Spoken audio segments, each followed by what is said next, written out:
Bueno, continuamos con el curso. Vamos a ver aplicaciones, cómo hacer aplicaciones MetroStyle para Windows 8 con XAML y C#. Hemos dado ya el layout, es decir, cómo poner cosas en la pantalla de tal manera que se ajusten al tamaño que vaya a tener la pantalla. Y ahora vamos a ver unas cuantas cosas más. Vamos a ver, por ejemplo, las animaciones, vamos a ver los bindings, vamos a ver los recursos. Vamos a ver cómo conectar datos dentro de la aplicación y vamos a ver cómo meter nuestro Grid View. Muy bien. Lo primero que vamos a ver son las animaciones. La animación dentro de Blend no es lo principal, como he dicho en el vídeo anterior. Es decir, aquí no siempre vamos a tener animación por defecto, como en Flash. Las cosas no se animan. Normalmente están quietas, sin animarse. La animación va a venir cuando se lancen en unos momentos dados, es decir, cuando haya algún evento, se va a lanzar una animación que va a repercutir con una serie de objetos. Es decir, imaginaos, cuando yo le haga clic a un botón, entonces se empezará a animar pues un objeto que haya por la pantalla. Y así, las animaciones normalmente siempre son lanzadas por los eventos, por eventos que el usuario vaya lanzando. Bueno, para hablar de animación dentro de Blend tenemos que hablar de los storyboards. Los storyboards son líneas de tiempo relacionadas con objetos. Vamos a verlo directamente en Blend, que es más sencillo de explicar y lo vais a ver perfectamente. A ver, vamos a poner Blend. Abrimos Blend, creamos un proyecto nuevo, proyecto de XAML. Y vamos a ver cómo podemos crear un storyboard y qué propiedades tiene.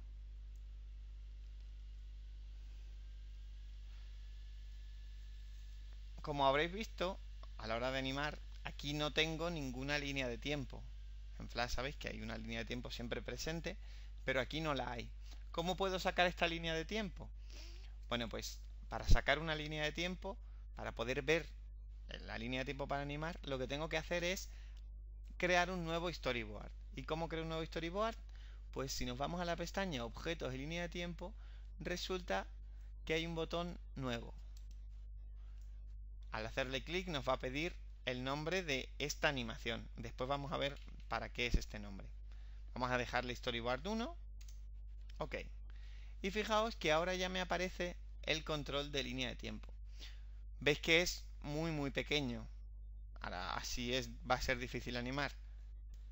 Si presionamos control F11 o bien le damos a Windows Workspaces Animación,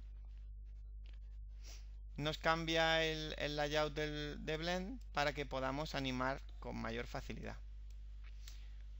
¿Cómo se anima en Blend? Pues muy sencillo. Tenemos, por ejemplo, un botón. Nos vamos a ir al segundo 3 y movemos el botón.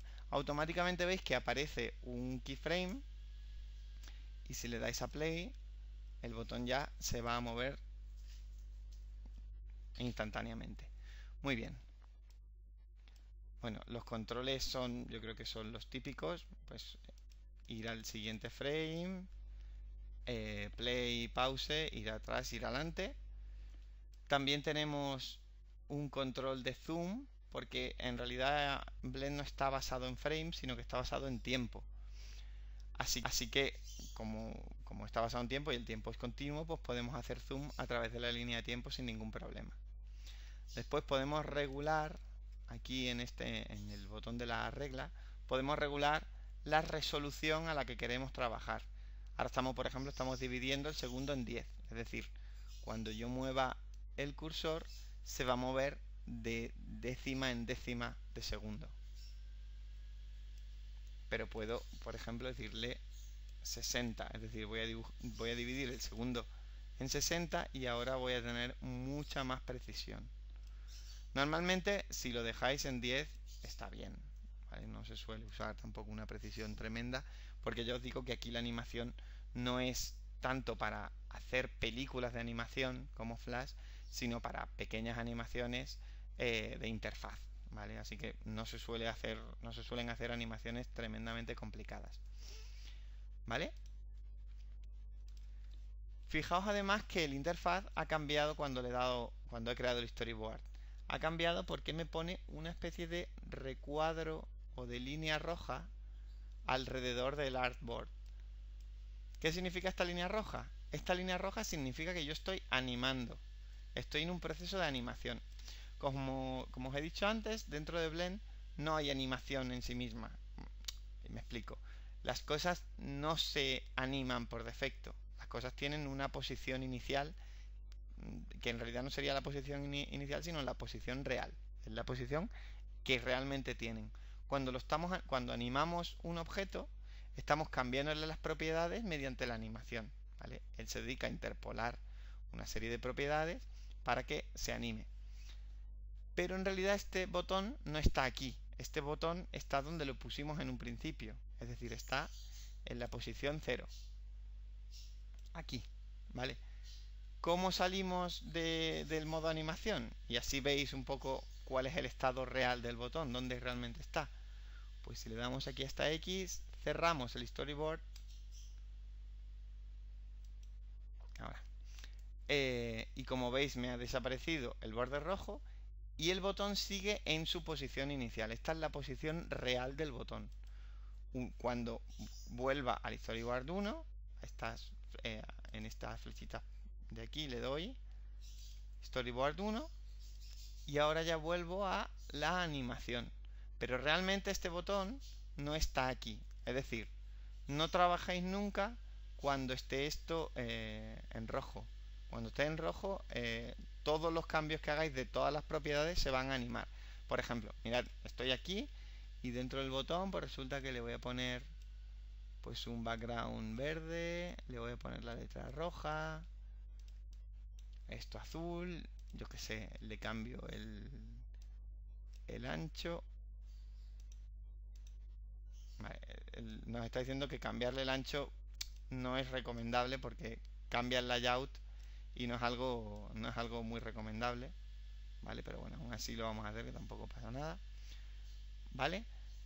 Yo que sé, puedo cambiarle un montón de propiedades, pero esas propiedades que he cambiado aquí realmente no las tiene en el estado normal, sin animación. Fijaos que cuando yo me salgo de la animación, el botón sigue con las propiedades que tenía originalmente. Es solo cuando me voy al storyboard, al segundo donde le cambié las propiedades, cuando realmente tiene esos cambios que he hecho, ¿vale? Tened eso en cuenta porque es muy normal que os equivoquéis en esta, o sea, estáis ahí trasteando y haciendo cosas y no os dais cuenta de que estáis en modo animación, y cuando ejecutéis pues todos esos cambios no se van a ver porque solo se ven una vez se lance la animación. Así que tened cuidado con eso. Muy bien. Como os he dicho, cualquier tipo de propiedad es susceptible a ser animada. En realidad no son todas las propiedades, pero casi todas las propiedades se pueden animar. Por cierto, para que veáis, como en realidad lo que yo estoy haciendo aquí en la animación es interpolar propiedades, valores de propiedad, fijaos que el botón cuando lo he animado tiene una especie de iconito rojo, que eso significa que se está animando, tiene propiedades en animación. Y como veis, tengo aquí todos los tipos de propiedades que estoy animando. Estoy animando el background, concretamente el color del background, también estoy animando el color del borde, estoy animando el alto, estoy animando el ancho, estoy animando el render transform, en fin, estoy animando un montón de características del botón. Oye, que quiero dejar de animar, por ejemplo, el background, ¿qué es lo que tengo que hacer? Selecciono background, suprimir y ya suprimo los keyframes relacionados con el color de fondo. Vale. Bueno, más cosas interesantes sobre el storyboard son los keyframes. Mirad, si selecciono un keyframe, concreto, me sale en la ventana de propiedades, me salen las propiedades de ese keyframe. En este caso le puedo poner, en el caso de este keyframe, pues me dice que le puedo poner una función de easing. ¿Qué es una función de easing? pues son funciones que modifican la interpolación de la animación. Por ejemplo, ahora, ¿veis? Es una animación lineal. El cambio de la propiedad es lineal. Pero yo lo puedo cambiar y decirle, oye, quiero que el cambio de la propiedad sea in and out y que haga back. Es decir, cuando empiece la animación, que empieza aquí, primero se va para atrás, empieza a acelerar y cuando llega al final, digamos que hay como una especie de rebote. ¿Veis? Mirad. Esta es exactamente la misma animación que antes. Lo único que pasa, ¿veis? Es que le he cambiado la función de easing. Por ejemplo, le podemos poner elástica. Hacer tum, tum, tum. ¿Veis? Yo normalmente uso esta mucho, la de back, porque bien usada queda bien, ¿vale? Es muy realista, queda bonita. Y si no, normalmente uso cúbico, ¿vale? Que es digamos la más realista de todas porque empieza el movimiento acelerando y termina decelerando. Un poco la realidad funciona así. Así que, como veis, es muy fácil cambiar la linealidad de la interpolación, así que en la medida de lo posible, hacedlo. Tened un poco de cuidado con eso, que va a quedar siempre mejor. No quiero decir que abuséis tampoco de una función de easing en todo momento, pero sí que por lo menos lo tengáis en cuenta más o menos por encima. Muy bien, pues continuamos. Hemos visto los storyboards, keyframes, easing y vamos a lanzar una animación. ¿Cómo se lanzan animaciones? Bueno, pues vamos a explicarlo. Primero salimos del modo animación, ¿vale? Acordaos siempre de no trabajar nunca con este recuadro rojo, a no ser que estéis animando. Pero cuando estéis trabajando, quitadlo porque si no os vais a liar bastante. ¿Cómo se lanza una animación? Pues lo primero que tengo que hacer es suscribirme a un evento. Bueno, por lo pronto, mirad, voy a cambiarle el nombre a este storyboard, ¿vale? ¿Cómo le cambio el nombre? Al lado del más, donde hemos creado el storyboard, fijaos que tengo una especie de flechita y aquí puedo, pues desde borrarla, darle la vuelta, duplicarla para empezar desde ella y hacer otra animación parecida, cerrar, bueno, que es la flechita, o sea que es la cruz esta de aquí al lado. Pero ahora voy a renombrarla y le voy a poner, por ejemplo, mi animación. Mi animación. ¿Vale? Es decir, la animación que he hecho ahora se llama mi animación. ¿Y cómo lanzo mi animación? Pues lo primero que tengo que hacer es suscribirme a un evento. En este caso, como es el ejemplo más sencillo, vamos a suscribirnos al evento del botón. Si os acordáis, los eventos estaban en la pestaña de propiedades, que podíamos encontrar propiedades y eventos. Señalamos eventos y aquí tengo todos los eventos relacionados con el botón.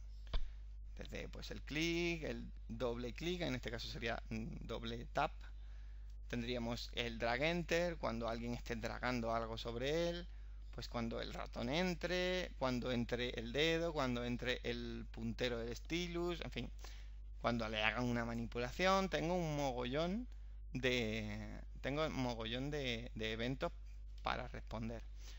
Como este es el ejemplo más sencillo, vamos a simplemente en el evento click vamos a escribir el nombre del método que se va a llamar, es decir, el método de C# que se va a llamar cuando alguien haga clic. En este caso voy a llamarle botón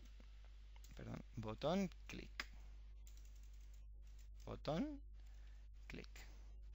Al hacer enter, fijaos lo que pasa. Automáticamente Blend me ha creado ese método que se va a llamar, que es este de aquí. Todo lo que yo escriba aquí se va a ejecutar cuando le hagan clic al botón. Bueno, pues vamos a escribir.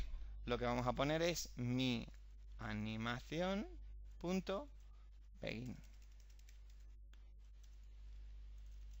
Simplemente con esto lo que le estamos diciendo es que empiece mi animación. Compilamos y efectivamente sí. Va un poco lento porque estoy grabando la pantalla y no no puede mucho más el ordenador, pero vamos, normalmente va muy fluido. ¿Vale? Sencillo, ¿no? Pues así es como se lanzan animaciones. Hay otras maneras parecidas, pero todavía no están soportadas, pero supongo que en el futuro las pondrán, que son mediante behaviors. Los behaviors son una serie de cajitas que se arrastran a cada uno de los objetos, donde ya hay una serie de comportamientos de programación ya hechos, como por ejemplo este, en el que lanzaríamos visualmente la animación linkándola a un evento sin necesidad de escribir ni una línea de código. Pero bueno, ahora mismo, hoy por hoy, la única manera de hacerlo es esta, que es lanzándolo por código, pero aún así habéis visto que es muy sencillo. Venga, pues continuamos. Vamos con los estados visuales. Los estados visuales son un tipo de animación un poco peculiar que nos ayudan a hacer estados visuales de la aplicación. Como sabéis, normalmente las aplicaciones tienen distintos estados visuales. Es muy normal que, imaginaos si tenéis un menú, pues el menú esté minimizado o esté expandido o esté, bueno, que tenga distintas maneras de ver ese menú. Son como estados visuales de ese menú o de ese control en general. Bueno, pues estos estados visuales se pueden crear también para para nuestra página, por ejemplo. ¿Cómo se crean? Pues es muy sencillo.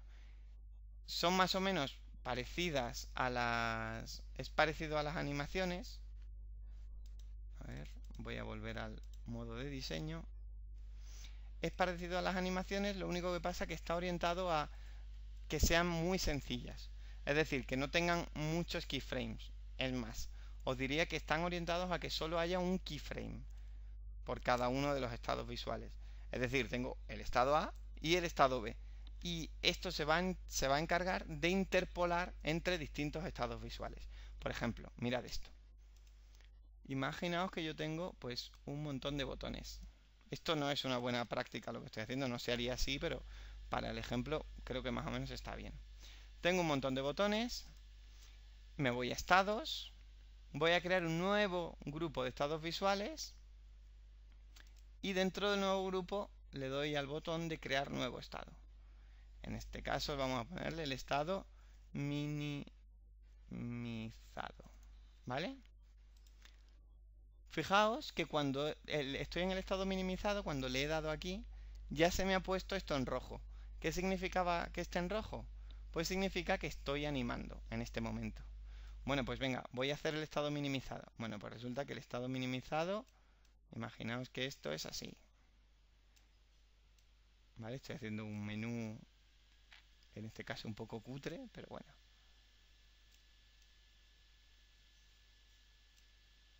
¿Vale? Este, digamos, sería el estado minimizado del menú. Y voy a hacer el estado normal, que el estado normal sería así tal cual. Fijaos, tengo el estado minimizado, el estado normal. ¿Vale? Bueno, pues resulta que si le damos aquí a este botoncillo, que lo que le estamos diciendo es que quiero ver la transición que él va a hacer automáticamente. Ahora mismo no hay transición porque no le he especificado cuánto tiempo quiero que haya entre un estado y otro. ¿Cómo lo puedo hacer? Pues simplemente aquí le puedo decir, oye, tarda 0,3 segundos en pasar de un estado a otro. ¿Veis? Y me va a cambiar automáticamente. Él interpola todas las propiedades que yo he hecho para ponerme estados visuales del menú en este caso. También le puedo poner función de easing. Fijaos. ¿Veis? Es muy sencillo. Bueno, pues estos son los estados visuales.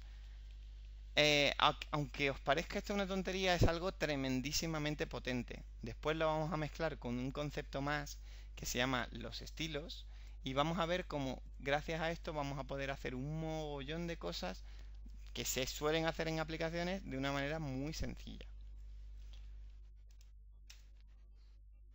¿Vale? Eso que hemos creado, cada uno eran los estados custom states, es decir, son estados que hemos creado nosotros. pero también habrá estados que no creemos, sino que ya estén creados y simplemente tengamos que animarlos en ciertos momentos. ¿Vale? Bueno, eso lo vamos a ver después. Ahora vamos a ver los recursos. Los recursos son un concepto bastante potente dentro de Blend y nos permite, bueno, he borrado eso de ahí. Bien. Los recursos nos permiten guardar cierto tipo de valores que van a ser usados por distintos objetos dentro de la aplicación. Por ejemplo, mirad, tengo un rectángulo, voy a tener otro rectángulo, ¿vale? Voy a duplicar los rectángulos, simplemente con Alt y mover ya duplico el objeto. Vale, voy a activar las líneas guía que son muy útiles. Ahí. Y imaginaos que yo tengo a lo largo de toda la aplicación, pues tengo siempre un rectángulo pues de cierto color repartido por la ventana.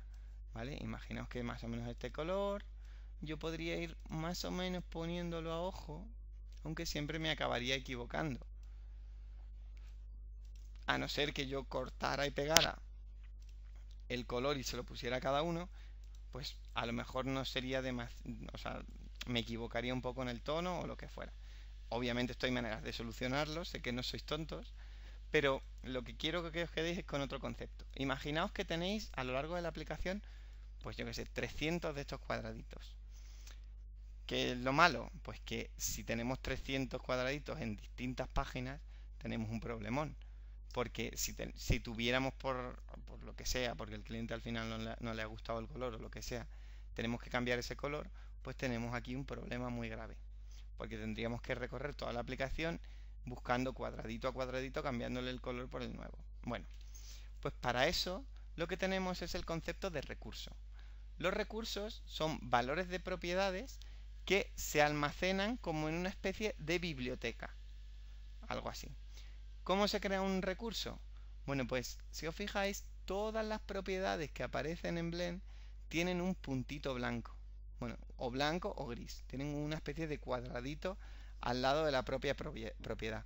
Esas son las propiedades de la propiedad.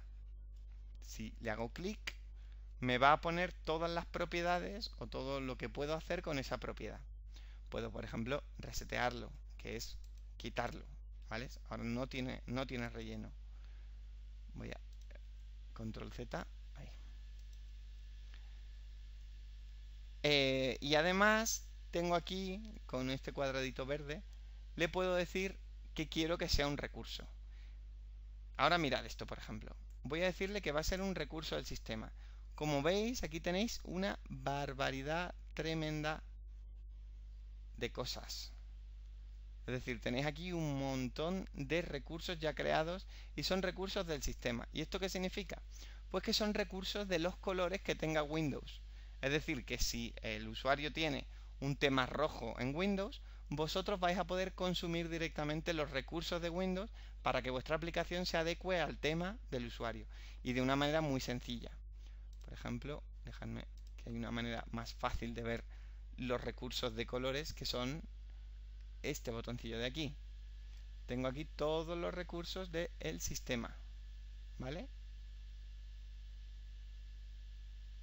Por ejemplo, vamos a usar el de yo qué sé, el Application Background. Bueno, es que no se va a ver. Venga, el Application Background está bien. Fijaos. Es decir, ahora el relleno no es el color azul, sino el relleno es el color de la aplicación del tema, el que sea. Si nos vamos a Device, recordad que podíamos cambiar el tema. Si pongo ahora el tema en Light, mi cuadrado se vuelve blanco, porque le estoy diciendo que el recurso es el color de fondo que tenga el tema de Windows, ¿vale? El que sea. En este caso, como es el tema blanco, pues me lo pone blanco. ¿Vale? Vamos a poner el tema otra vez oscuro, para que veáis que cambia, ¿veis? Cambia el color del cuadrado. Muy bien. pues esto está muy bien porque nos va a permitir que nuestra aplicación se parezca a una aplicación de Windows, incluso aplicando el tema actual de Windows, pero lo interesante es que nos creemos nosotros nuestros propios recursos. ¿Y cómo vamos a crear nuestros propios recursos? Pues en vez de darle a recursos del sistema, vamos a decirle convertir a un nuevo recurso. Vamos a llamarle, por ejemplo, el color corporativo. Fijaos que ahora ya tengo aquí el color corporativo, como si fuera un recurso. En este caso se llama un recurso local. Y ahora puedo coger otro rectángulo y aplicarle el color corporativo. Esto no solo vale para rellenos de rectángulo, valdría para cualquier tipo de relleno. Por ejemplo, para el borde del botón y para el texto. Fijaos que si cambio color corporativo, ahora explico que esta ventana de recursos qué es lo que es. Si cambio color corporativo, todo me va a cambiar. Los recursos se pueden poner a nivel de aplicación, con lo cual si toda mi aplicación, independientemente de la página en la que esté, tira de ese recurso, pues lo estoy haciendo bien. Si al cliente no le gusta el color, lo cambio y ya está. Y ya se refleja en todos lados. Vale, bueno, esto que he abierto es la pestaña de recursos, donde aquí podemos ver todos los recursos, ¿veis?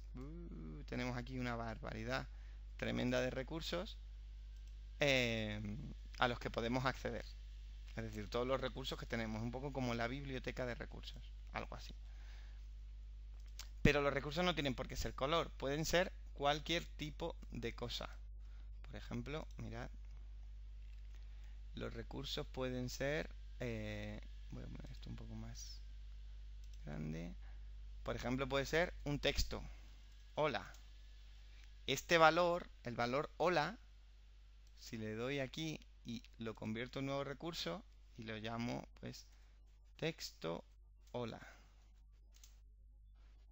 lo puedo usar, ¿veis? Ya lo puedo usar en más sitios. Por ejemplo, me voy a el botón y le digo que el contenido del botón va a ser un recurso local, perdón, sí, un recurso local se llama texto hola, que debería aparecer por aquí, ¿vale? Y ya tengo aquí hola. Y si lo cambio, se me cambia en todas partes. Además, el mismo recurso se puede usar para varias cosas. Por ejemplo, mirad, voy a poner como recurso el ancho del botón. Voy a ponerle 250. Y este 250, ese valor lo voy a poner como recurso, convertir a nuevo recurso, y lo voy a llamar pues número, ¿no? Un número. Vale. Pues este 250 de aquí, que lo estoy usando para el relleno, perdón, para el ancho, lo puedo usar, por ejemplo, para otras cosas, como por ejemplo el alto de este rectángulo, de este cuadrado. ¿Dónde lo tengo? Perdón, aquí número. ¿Veis? Con lo cual, si yo cambio este 250, pues cada uno está tirando de ese número y puedo jugar un poco con él. Pero puedo ir más allá. Puedo ir, por ejemplo, ponerlo en la transformación, en la rotación, por ejemplo. El ángulo de rotación va a ser también el número. Y fijaos lo que pasa. ¿Veis? Puedo jugar mucho con los recursos. Eso sí, los recursos no se pueden animar, tenedlo en cuenta. El valor de los recursos, quiero decir. Muy bien. ¿Quedan más o menos claros los recursos? Yo creo que más o menos, desde luego tienen un poco más de historia, pero conceptualmente no son mucho más que esos. Si acaso deciros que los recursos conviene tenerlos ordenados. ¿Cómo ordeno un recurso? Pues me puedo ir a proyecto, añadir perdón, aquí al proyecto, añadir nuevo ítem y puedo añadir un diccionario de recursos. Un diccionario de recursos no es más que un archivo XML separado aparte, donde yo voy a ir metiendo ciertos recursos. Digamos que sería como, más o menos, hacer un tema, es decir, un archivo que representa el tema de mi aplicación. Creo un archivo de recursos separado, voy metiendo todos los recursos que sea ahí y después los podré llamar y los tendré todos ordenados en un mismo archivo. ¿Vale? O sea, que sepáis que también existe ese concepto. Después hay un tema muy importante que es el binding. El binding es parecido a los recursos, pero con una diferencia bastante importante. Y es que son dinámicos. Es decir, yo puedo relacionar una propiedad con otra propiedad de otro elemento concreto, sin que salga como un recurso.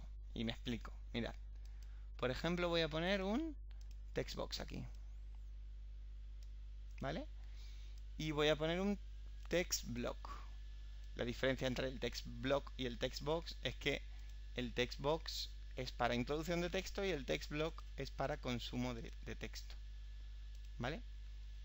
Imaginaos por un momento que yo quiero escribir en esta caja de texto y todo lo que aparezca aquí quiero que aparezca también en el textblock de encima.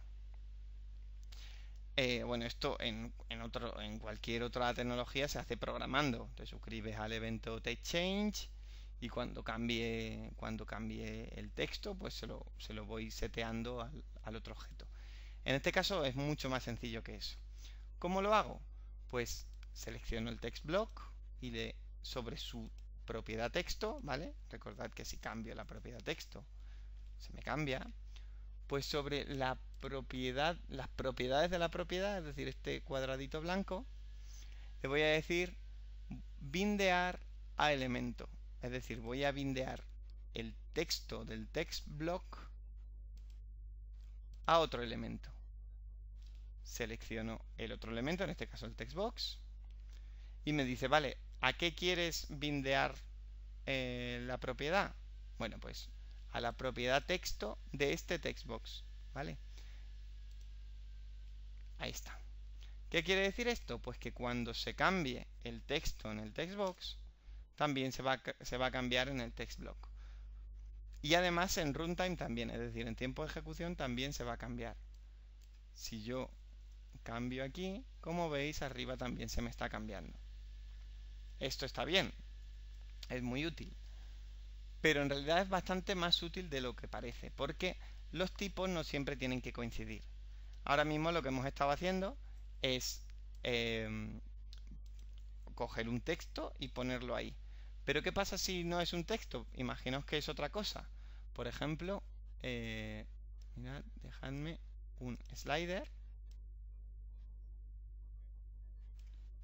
Este slider tiene una propiedad, una propiedad valor.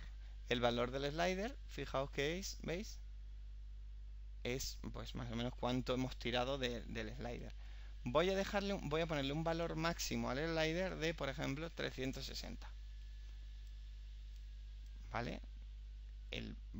Cuando el valor sea 360 estará a tope.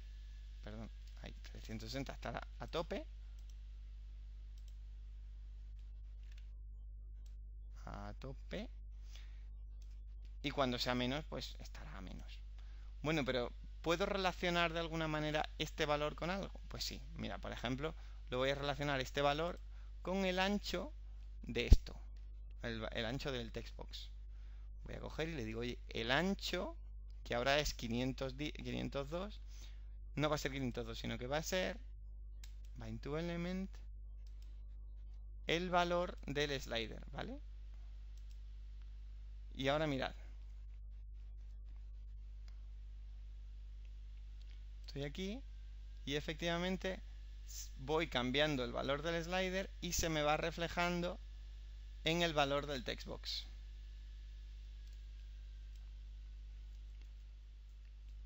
Pero podemos ir más allá. No solo ahí. Igual que con los recursos, yo puedo mezclar y decir, oye, la rotación de esto, ¿vale? Este ángulo de aquí va a ser el valor del slider. Ok, y ahora fijaos.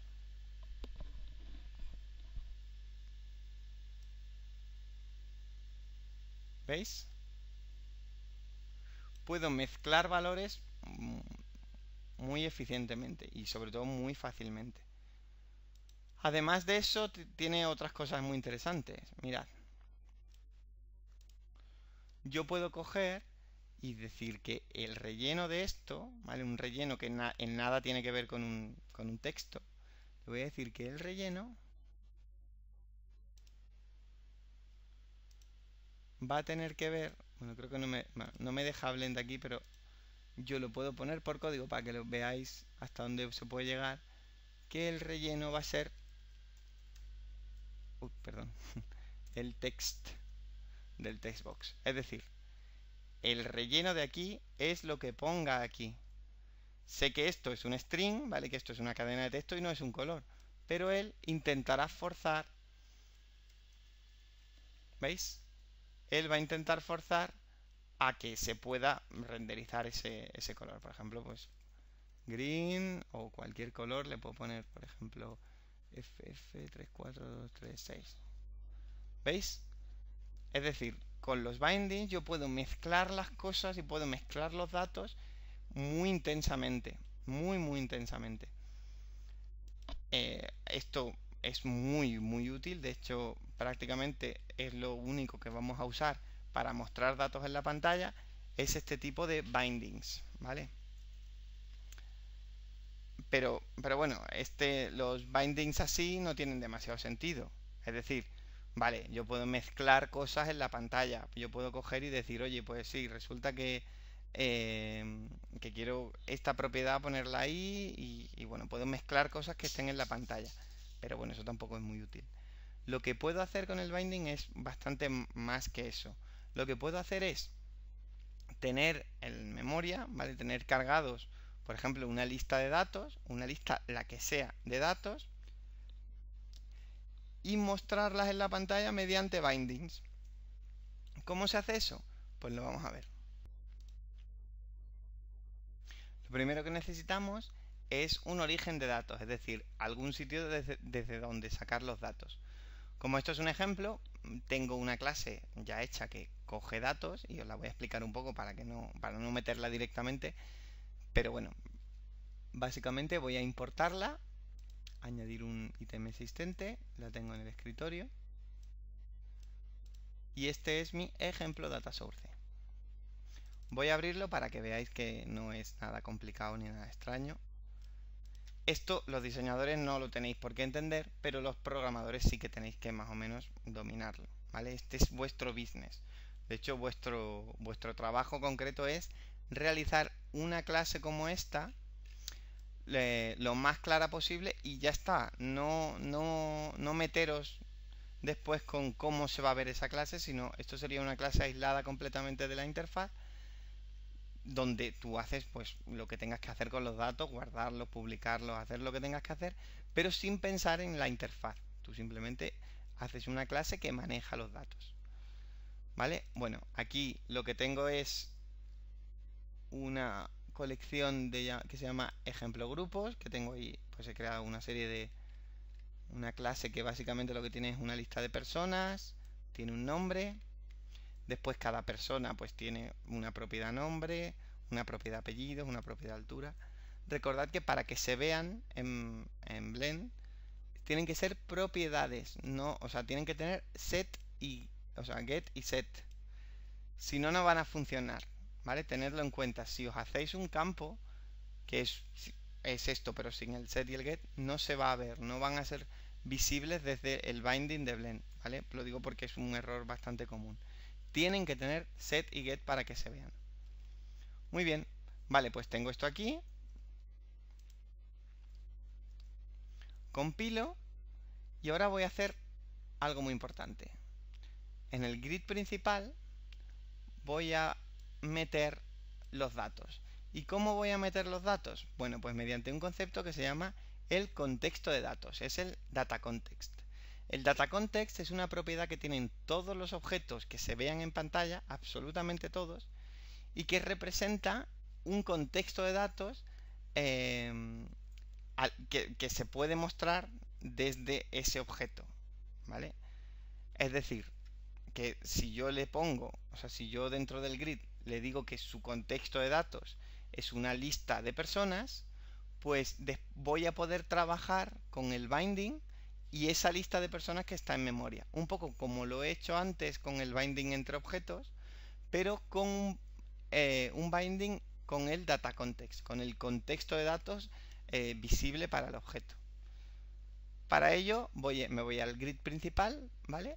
Y voy a decirle que su data context es un nuevo ejemplo data source. Ok. Vale, fijaos aquí ya que me aparecen ya una serie de propiedades, de datos, agrupar datos, bueno, unas historias. Pero lo más interesante que tengo aquí es lo siguiente, mirad. Voy a crear un text block. Recordad que antes lo que hacíamos para bindear entre distintos objetos era, nos íbamos a la propiedad texto, dejadme poner el texto un poco más grande antes, aquí, nos íbamos a la propiedad texto, que era la que al ponerla pues ponía un texto de una manera o de otra, y para bindearlo con otro objeto de la pantalla nos íbamos a las propiedades de la propiedad y le decíamos bind to element. En este caso, en vez de aquí, nos vamos a ir a create data binding. Y ahora mirad qué curioso. Me dice, vale, puedes coger el valor que haya en el contexto de datos, un valor que haya en el contexto de datos. Y fijaos qué de cosas hay en el contexto de datos. ¿Vale? Por ejemplo, aquí, vale, no tengo ninguna propiedad buena para enseñaros, así que me la voy a crear y así es más sencillo y así lo entendéis mejor. Mirad, me voy a ejemplo data source, esto de aquí, y voy a poner, pues por ejemplo, voy a crearme una propiedad public string nombre de la app, ¿vale? Is, get y set. Recordad que sin get y set no se ve. En el constructor voy a ponerle nombre de la app igual a mi primer binding. Vaya por Dios, ahí. Mi primer binding. Fijaos, si me vengo al main page, ahora ya create data binding y fijaos que tengo aquí nombre de la app. Al darle OK, automáticamente tendré el valor que tenga esa propiedad en el código, por decirlo de algún modo, ¿vale? En el contexto de datos, en realidad. Con lo cual, si más o menos los que más o menos os hayáis dado cuenta, esto es tremendamente potente, porque significa que el programador no tiene en ningún momento que ver la interfaz. Él se dedica a hacerme propiedades, se dedica a rellenar esas propiedades con una serie de los valores que sean, como sea, ¿vale? Puede coger esas propiedades y decir, oye, pues las voy a traer de un servicio web, o las voy a traer de una base de datos, las voy a traer de donde sea que las quiera traer, y yo me dedico, bueno, si mi programador me las expone bien, yo me dedico como diseñador a traerme todos esos datos a la aplicación como buenamente pueda, ¿vale? O como buenamente quiera. ¿Vale? Vale. Pues esto sería el binding con objetos de fuera, ¿vale? Con objetos, digamos, de memoria. Es sencillo, ¿no? No tiene mayor historia. Desde luego, después tiene un poco más de intríngulis. Tengo que decir que el binding es algo más o menos complicado de asimilar, pero que una vez lo asimiléis es súper potente hacer cualquier cosa, ¿vale? Así que acordaos sobre todo del concepto de el contexto de datos, que tenéis que setearlo para que dentro de este contexto de datos podamos acceder a los datos que hayan disponibles, Y bueno, yo creo que con eso, más o menos como introducción al binding, estamos bien. Pero claro, esto de mostrar un string está muy bien, pero normalmente lo que se muestra, o sea, con lo que más vamos a trabajar dentro de Blend es con listas, ¿vale? Bueno, dentro de Blend, dentro de nuestra aplicación vamos a tener listas de cosas. Bueno, pues vamos a ver un poco cómo vamos a trabajar con esas listas, cómo mostrar las listas. Muy bien, pues lo primero que necesitamos para trabajar con listas es un control que reproduzca listas, es decir, que nos ponga listas en pantalla. Tenemos muchos controles de esos. Los más usuales, que se suelen usar en una aplicación de MetroStyle para Windows 8, van a ser el ListView, el ListBox y el Grid, ¿vale? Y el Grid View. Como es el más sencillo de todos, vamos a usar el ListBox para ver un poco cómo funciona este concepto de bindear a listas, de relacionar datos de listas con cosas de pantalla. Y fijaos que va a ser muy sencillo. Lo que necesitamos es dibujar nuestro listbox, ¿vale? Tal que así. Recordad que tenemos dentro del grid principal un contexto de datos creado, con lo cual dentro del listbox vamos a poder meterle datos que vengan del contexto de datos, ¿vale? ¿Cómo se lo metemos? Pues muy sencillo. Dentro del listbox tenemos una propiedad que se llama items source. ¿De dónde vienen los ítems? ¿Vale? Es el origen de los ítems. Pues nos vamos igual a las propiedades de la propiedad, crear data binding, y en este caso nos salen todas las propiedades que tenemos dentro de nuestro ejemplo de contexto de datos. Vamos a bindearlos a las personas, ¿vale? Que es una lista que tengo yo hecha de una clase ejemplo persona, y ahí he metido un montón de gente. Ok. Y fijaos que automáticamente ya me está listando todas las personas del ejemplo del contexto de datos. ¿Vale? Y además se pueden ya seleccionar, ya se pueden hacer una serie de cosas. Mirad. ¿Veis?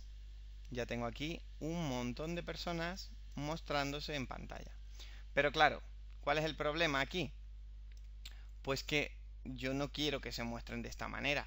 A mí no me vale que se muestren así. Se deberían mostrar pues de una manera un poco más óptima, digamos, un poco más de diseño. Pues vamos a ver cómo se hace eso. Lo primero que tenemos que aprender antes de meterle mano a eso es el tema del styling. El styling es lo que me va a permitir cambiar un poco cómo se ve ese ejemplo persona. Y lo vamos a ver con un ejemplo un poco más sencillo, que es aquí, por ejemplo, con un botón. Vamos a estilizar un botón.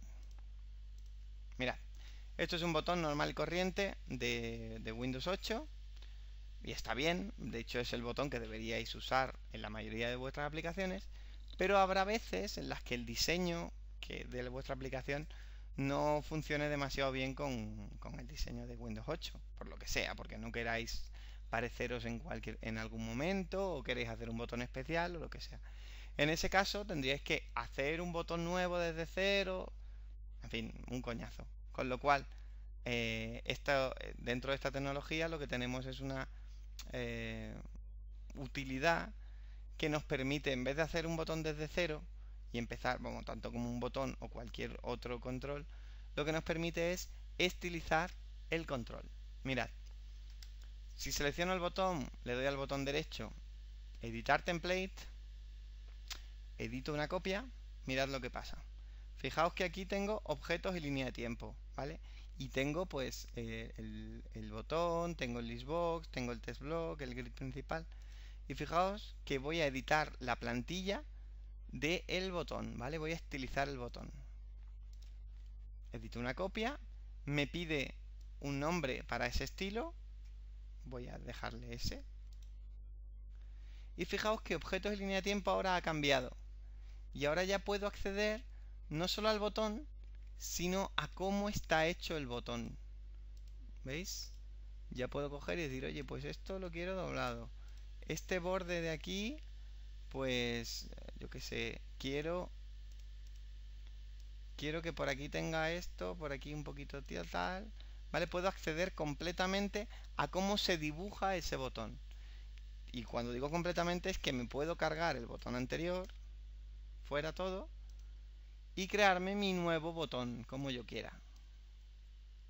¿Vale? Por ejemplo, mi nuevo botón, pues va a ser de esta manera. Pues un botón horrible, pero bueno, es un ejemplo.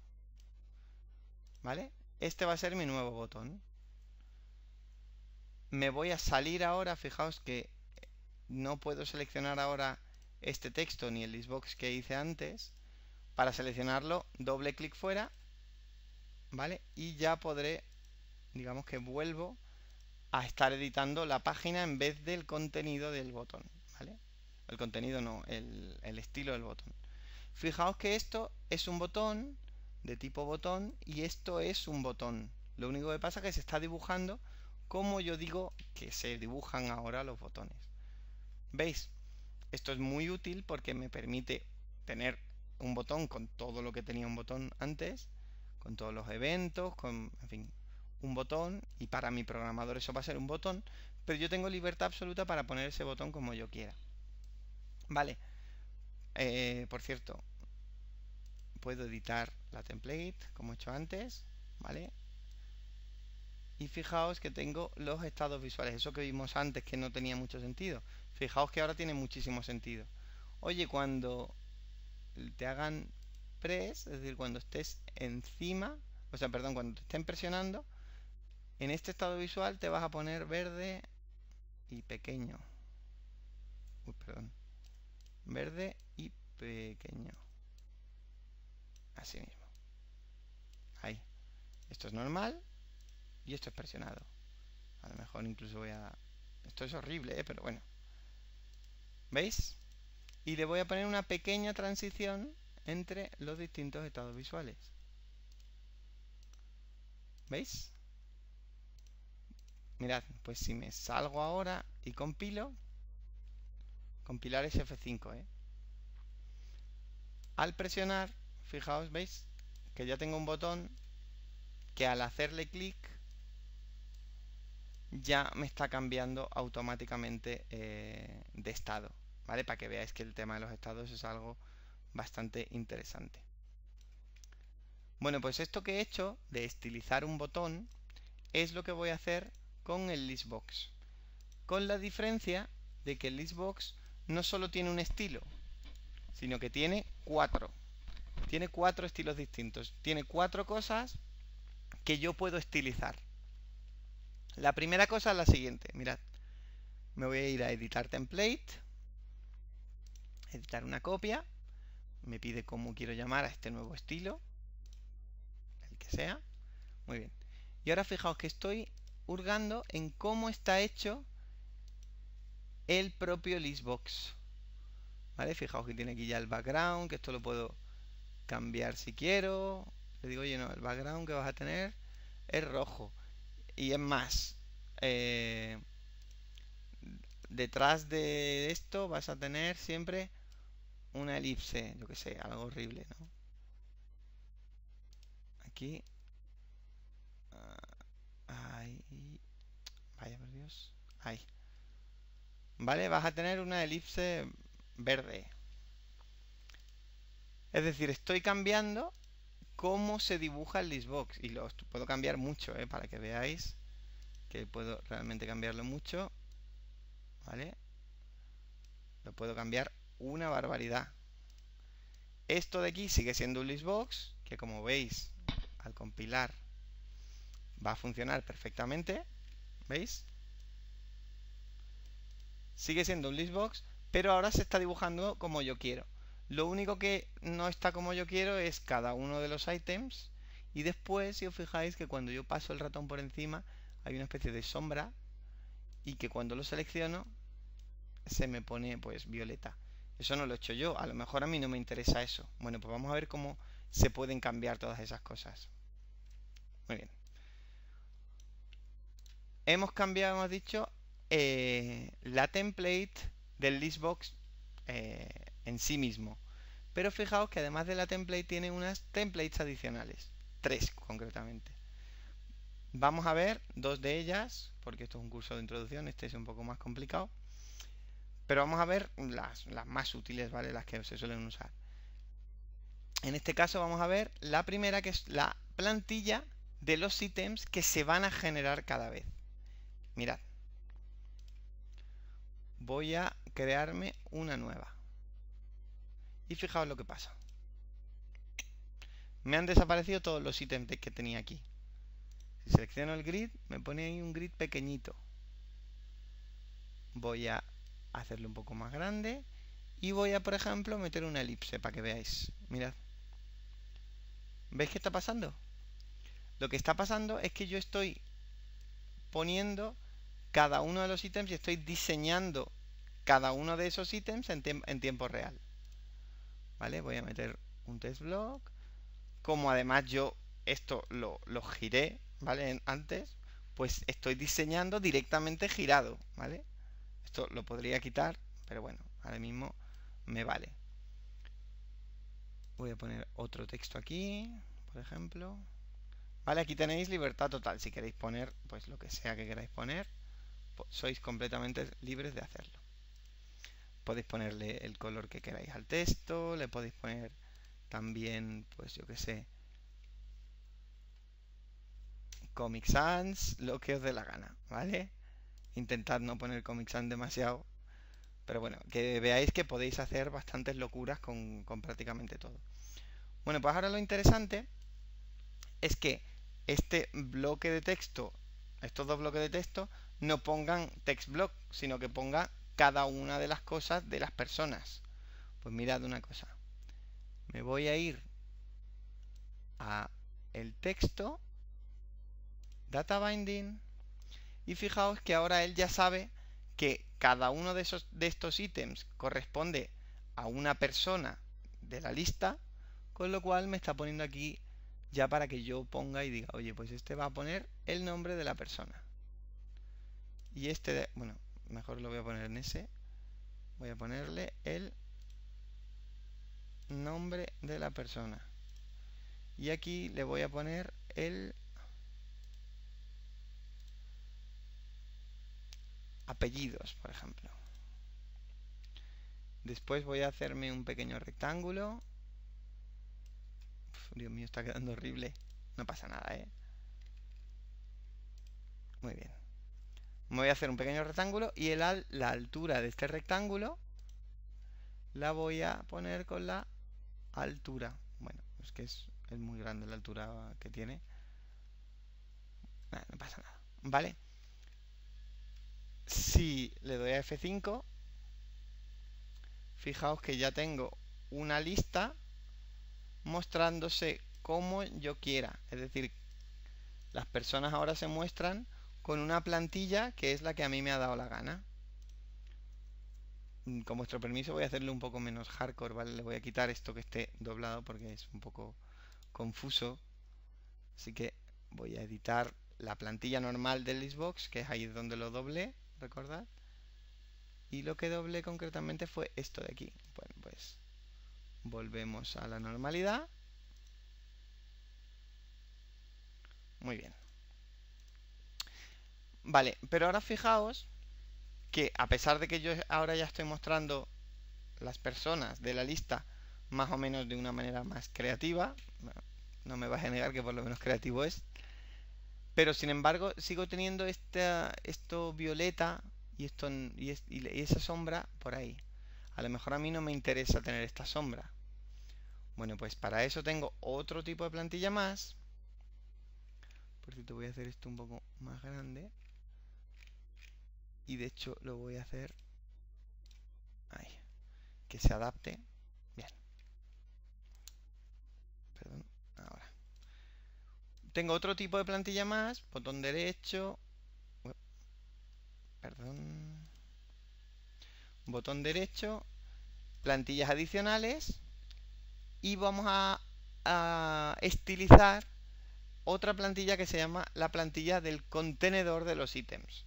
Cada vez que se genera un ítem, se mete dentro de un contenedor que es el que pinta ese cuadrado, bueno, esa sombra y ese cuadrado violeta, ¿vale? Así que voy a editar una copia a partir del que ya hay. ¿Ok? Y fijaos que ya aquí, si me voy cambiando los estados visuales, mirad que el selected ya tengo aquí acceso a todo esto. ¿Veis? Lo puedo, por supuesto, pues borrar lo que sea necesario. En este caso, pues voy a borrar pues prácticamente todo lo que no sea. Vale, bueno, vamos a dejarlo porque si no va a ser más lío. Pero vamos, básicamente todo esto os lo podéis cepillar siempre y cuando dejemos un Content Presenter. Content Presenter es la caja donde se va a meter el contenido, ¿veis? El contenido del contenedor, paradójicamente. Fijaos que yo no puedo acceder al contenido porque lo que estoy ahora editando es el contenedor de cada uno de los ítems. Si quisiera editar el contenido, me tendría que ir a la plantilla, a la primera plantilla que era la del contenido. Muy bien, pues por ejemplo vamos a poner que cuando esté seleccionado el Content Presenter este va a ser un poco más grande. Y le vamos a poner también animación, yo qué sé. Muy bien. Fijaos, F5. Y ahora al seleccionarlo, vaya, al seleccionarlo se me va a poner grande, ¿vale?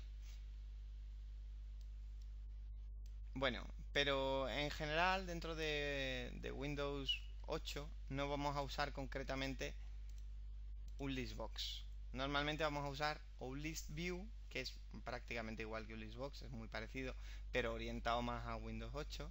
Pero sobre todo lo que vamos a usar es el grid view, que es este control de aquí, que es el que van a usar la mayoría de aplicaciones de Windows 8, ¿vale? Este control es el que nos va a dar las siluetas de una aplicación Metro. Como veis, al dibujar un grid view, pues no sale nada, no se ve nada porque no tiene ítems. ¿Qué es lo primero que vamos a tener que hacer? Pues igual que hemos hecho con el listbox, vamos a meterle ítems. Meterle ítems a cualquier cosa que muestre ítems es mediante la propiedad items source. Vamos a darle. Miramos en el contexto de datos a ver qué hay. Y tenemos la propiedad en datos. Tenemos una propiedad vista, ¿vale? Que es una propiedad ya preparada para que se vean bien los datos dentro de Grid View. Básicamente es un collection view source, ¿vale? Para los programadores. Simplemente si usáis un collection view source, pues ya directamente ya va a ser una clase que está preparada para que se vean las cosas. Muy bien. Y al meterle esto, fijaos lo que tenemos. Tenemos aquí los grupos. O sea, ya estoy viendo que mi contenido tiene 5 grupos. Pero para estilizar los grupos, aquí vamos a tener que hacer un pequeño paso más del que hemos dado en el listbox. Mirad, dentro del grid view, si tiene grupos, vamos a añadirle un estilo de grupos, ¿vale? Al añadírselo, fijaos que tenemos ahora muchos más tipos de plantilla. Primero tenemos la plantilla normal, ¿vale? Cómo se dibuja en sí el grid view. Después vamos a tener cada uno de los ítems. O sea, el estilo de cada uno de los ítems, tal cual lo hemos visto en el listbox. Y después vamos a tener el estilo del grupo de los ítems. Como vamos a tener pues 5 o 6 grupos, también van a ser como ítems, pero que representan un grupo. ¿Vale? Pues aquí vamos a tener también acceso a muchas cosas. Mirad, lo primero que vamos a hacer es darle una plantilla a los ítems. Como ya hay una creada, pues vamos a ponerle directamente la estándar de 250 por 250. Aquí la tenemos. ¿Vale? Al ponerle la plantilla, automáticamente se nos carga pues la plantilla habitual de Windows 8. Fijaos que ya se me ven todos los ítems y a pesar de que no se ve, están agrupados, ¿vale? Lo único que pasa es que no tienen una plantilla de grupo. Pues vamos a el estilo de grupo, vamos a editar el actual. Fijaos que estoy editando todo lo que representa un grupo. Por ejemplo, le voy a poner un margen por la derecha, de 80, por ejemplo. Intentad que los márgenes y todas estas cosas sean siempre múltiplos de 2. En general yo diría que múltiplos de 20, ¿vale? Para que se ajusten a la plantilla. Muy bien. Pues fijaos que ya tengo aquí mi grid view con ítems mostrándose, ¿veis? Y además están agrupados. Pero ¿dónde está el header? Es decir, ¿dónde están los títulos de cada grupo? Pues me voy a grid view y voy a editar la plantilla de el header. Antes he editado esta para poner el borde y ahora voy a editar esta que es la de la cabecera.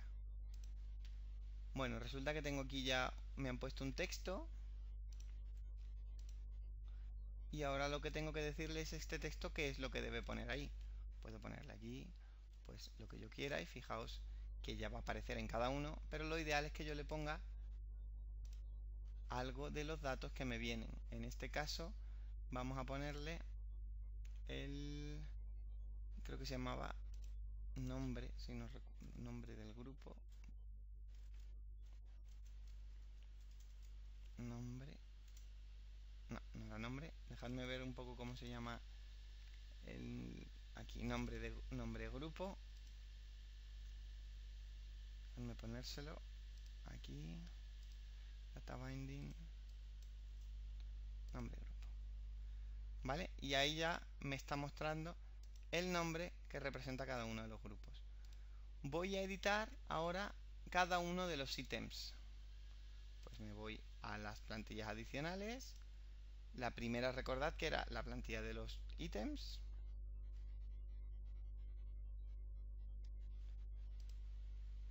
Y aquí ya puedo poner, bueno, esta es una plantilla por defecto que me han puesto. Voy a poner aquí el, no recuerdo cómo se llama, un segundo. Voy a poner, por ejemplo, el nombre de la persona que se le llama nombre. Muy bien. Perdón, aquí. Vale, pues aquí le voy a poner directamente nombre. Ok. Si vuelvo a main page, ya, como veréis, tengo cada uno de los nombres puestos ahí, ¿vale? Y ya me está tirando de los... Ya me está tirando de la lista que tenía en la memoria, digamos, en el data source. Muy bien, pues voy a ponerle a esto un layout que se estire, ¿vale? Que se ponga bien. Y ya tendríamos aquí nuestro primer grid view listo para nuestra aplicación de Windows 8. ¿Vale? Y ya para terminar vamos a poner un semantic zoom. ¿Cómo se pone el semantic zoom? Pues muy sencillo.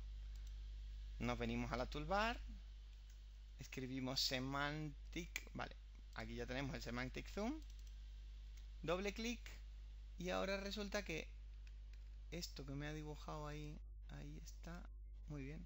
¿Veis? Ya tengo aquí el zoom semántico. Dentro del zoom semántico tenemos dos cosas, el zoom out y el zoom in. El zoom out, perdón, el zoom in sería la vista normal, con lo cual voy a coger este grid view y lo voy a meter dentro de zoom in, ¿vale? A ver, voy a poner el semantic zoom donde debe estar, ahí. Muy bien, a esto le voy a quitar ahí para que haga un buen layout. Bien. Y cuando esté en zoom out, me ha puesto él aquí un grid view y voy a ponerle, pues por ejemplo, create data binding, aquí view y le vamos a poner una plantilla distinta de las que vienen por defecto. Vamos a ponerle esta, por ejemplo. Muy bien. Vale, pues ya está. Fijaos que tengo dos grid view distintos y él se va a dedicar ahora a mostrar uno u otro. Vale, tengo este aquí y tengo el otro ahí. ¿Veis? Bueno, es muy sencillo, ¿no? Estilizar os va a costar un poco. Al principio os recomiendo que empecéis con controles sencillos, después lo hagáis con listboxes. Una vez dominéis el listbox, paséis al grid view, ¿vale? Que es el más complicado de todos a la hora de estilizar, pero ya os garantizo que en cuanto le cojáis el truco, hacer una aplicación de Windows 8 es muy fácil, muy sencillo, sobre todo por la parte de diseño y sobre todo si lo hacemos en XAML. Bueno, pues hasta aquí hemos llegado. Espero que más o menos os hayáis enterado un poco de cómo va y cómo funciona el diseño de aplicaciones para Metro. Y nada, espero que hagáis muchas aplicaciones y que os dé muy bien. Hasta luego.